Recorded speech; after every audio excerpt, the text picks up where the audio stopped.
Hi, my name is Mary Caton, and I'm a senior on the swim team at the University of Tennessee. I have loved being in the pool my entire life. Some of my very earliest memories are swimming on my summer league swim team with my siblings.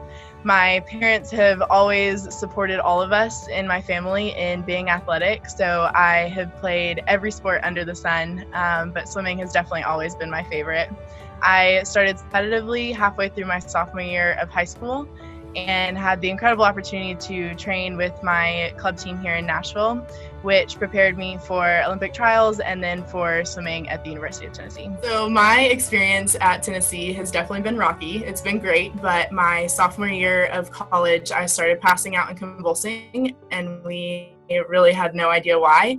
So it was several years of crazy medical uncertainty, and then I was diagnosed with Ehlers-Danlos syndrome and POTS, both of which kind of wreaked havoc on my body in a number of ways, but our incredible medical staff and support staff and coaches and team all really led me through that and really supported every step of the way there, which I'm so unbelievably grateful for. One of the most important pieces of that was going through Vol Leaders, so getting to just constantly be meeting with other athletes, talking about who we are as leaders, talking about who we are as people, and not just as athletes was so helpful when you're going through those tough times. Through Vol Leaders, I also started to form this idea of what are the tools that I have to change the world for the better. And that became very clear very quickly that disability inclusion was a big piece of that. So I met with two Paralympians through the Global Sports Mentoring Program, Justin and Shams. They're awesome. And they were telling me about how difficult it is for them to get dressed in the morning. And that just shocked me because they're so successful, they're so capable in so many ways, but they were struggling with something that seems so basic and that so many of us just take for granted. And so that really started the wheels turning of, okay, we need to do something about this, and I think that I have the skills to do something about this.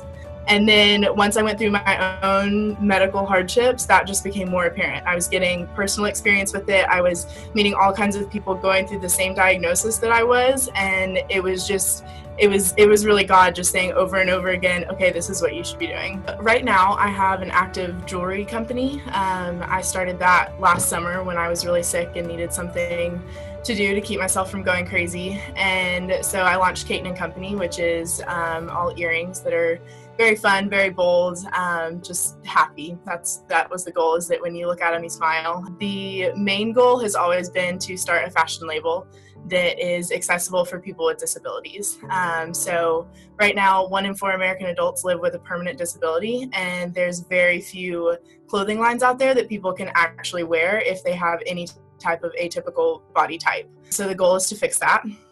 I kind of launched that by doing the Graves business plan last semester. So that was an incredible opportunity, a great way to really just dive into the business and figure out what's out there and what's not out there, and how to fix this massive hole that we have going on. There's a huge range of disabilities out there. It'd be impossible to design one thing that everyone in the world could wear and that would be perfect for them.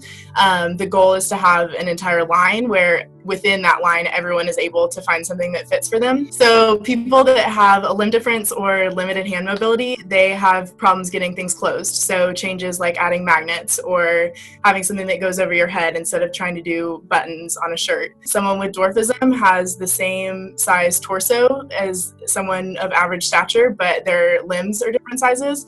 So I just designed a dress that you can button the middle section of a skirt on or off to change your height. There's little things that can make a huge difference if you just think about it and you take into consideration all the different types of people that are out there that need clothing. It's actually really easy to think of, okay, how am I going to fix this problem? So this fall, I'm going to be starting at the Savannah College of Art and Design to get a master's in fashion design.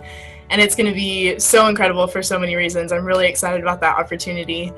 The entire school is creative, so all of the students that are there are incredibly creative, incredibly innovative in all kinds of different ways. So it's going to be great for collaboration. It's going to be great for being inspired by the other students.